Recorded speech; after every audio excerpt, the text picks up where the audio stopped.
Welcome, ladies and gentlemen. This is another video. I've seen this video just a minute ago and watched it through all the way, and I have some comments I want to address with this one. And what I'll do is I'll play the video along, pause it, talk about something, and then continue the video in a very efficient way. So we'll start from here past 45 because he just echoes the word rumor, which is so annoying. So I'm just going to skip that. EA and Disney and the consumer. People were pissed off at the microtransactions and loot boxes that were in Star Wars Battlefront 2, and EA was still going to soldier on and keep in those microtransactions and loot boxes until Disney themselves, who owns the Star Wars IP, stepped in and said, yeah, you're going to put those microtransactions on hiatus for now, EA.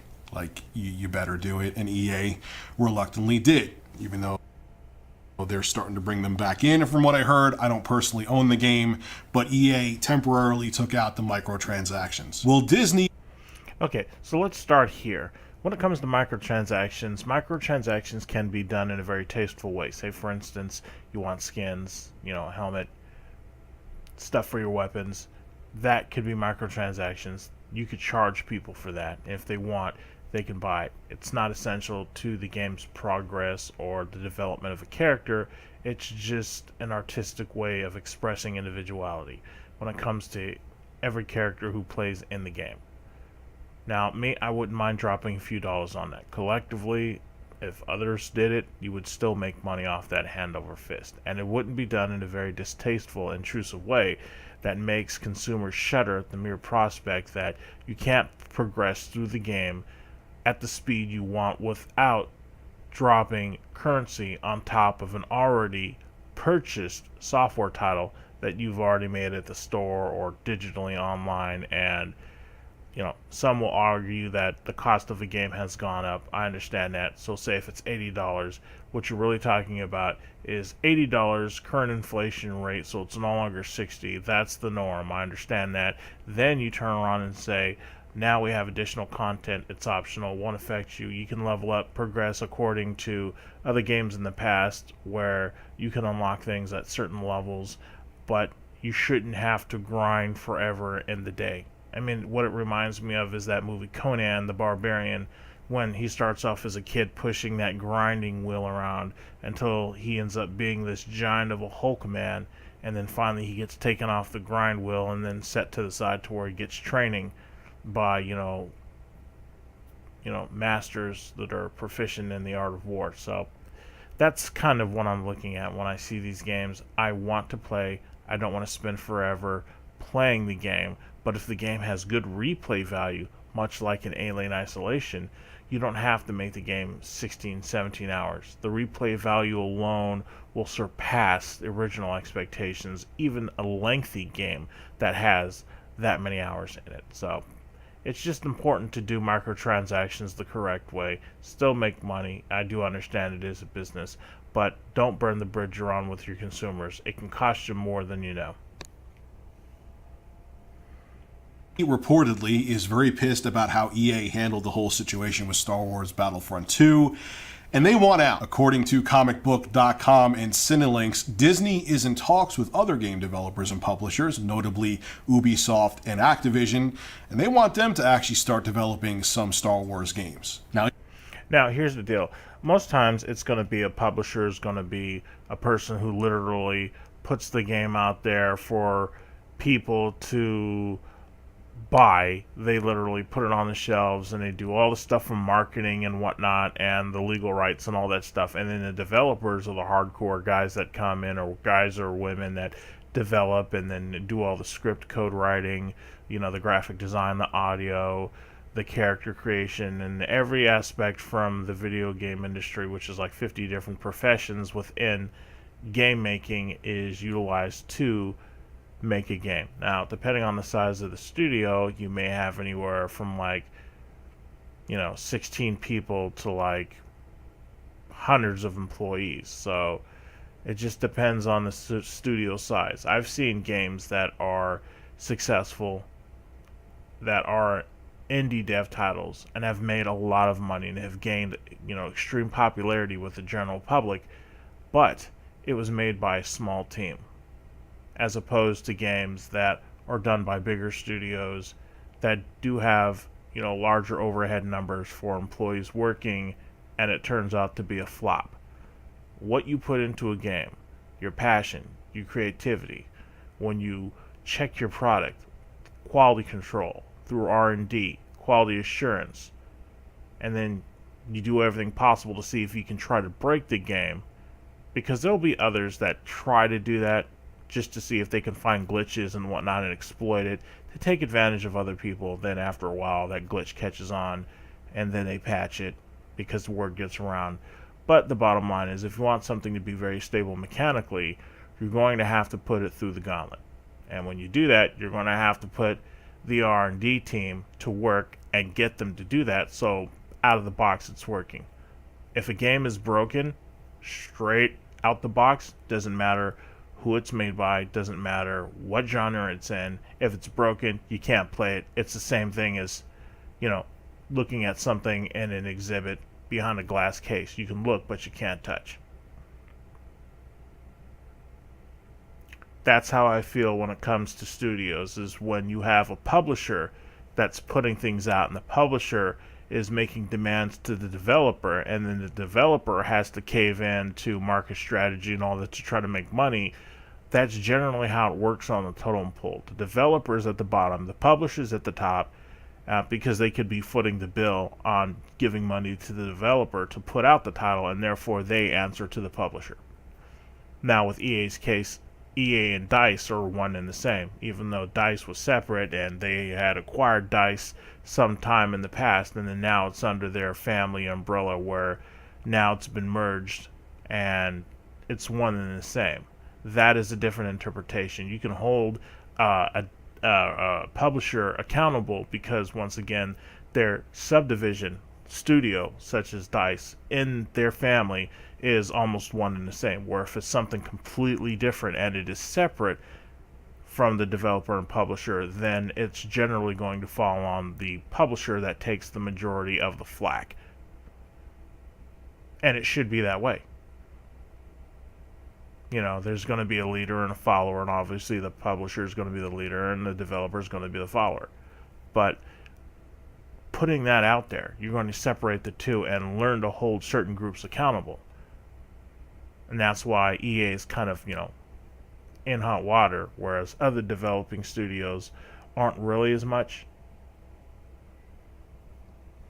Even before I started looking into this whole rumor about Disney shopping around the Star Wars IP to other game developers, I was thinking, and you're probably thinking, and comicbook.com was thinking, if they're under contract, if EA is under contract with Disney, how could EA shop around the Star Wars IP? Wouldn't EA not allow them to do that because they're under contract? Well, according to Cinelinx, there is some way that Disney could get around the whole contract they have with EA. This is what they had to say. I know what you're thinking, because I had the same thoughts. EA has a contract for the games exclusively. How could Disney get around that without breaching and causing more problems? I don't know all the technical aspects of it, but supposedly there's an addendum of some kind within the contract that would allow Disney to pull the license or shop it around if certain standards/conditions weren't being met.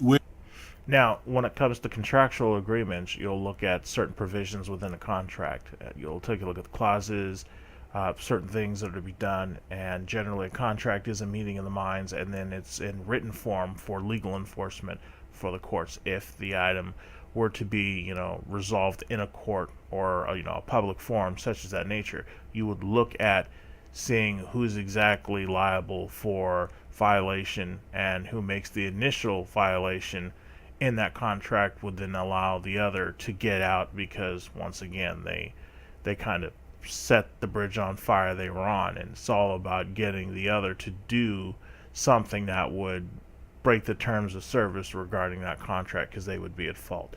But here, clearly, if there's an understanding that if it doesn't meet certain criteria within regards to, say, company B, which is Disney, and company A knows that, but then they fail to uphold their end, which is once again getting certain amount of number of physical copies sold, certain amount of profit generated, and then response by the community as being a highly favored product, and with positive ratings to reinforce sales numbers. If they're in violation in that way, and it is written in there in the clause or some part of the contract, then I do believe they could get out of it. But once again, that's up for a legal team to figure out on their own. And I'm sure between the EA and Disney, there's a team of lawyers that could form a conga line all the way around the block. So, Which, if that statement from Cinelinx is actually accurate, that means that Disney could turn around to EA and say, hey, you were pissing off our consumer base, our fan base. That means you weren't meeting your certain criteria. So yeah, we could pull out of the contract, and now Ubisoft is going to take over developing the games, possibly.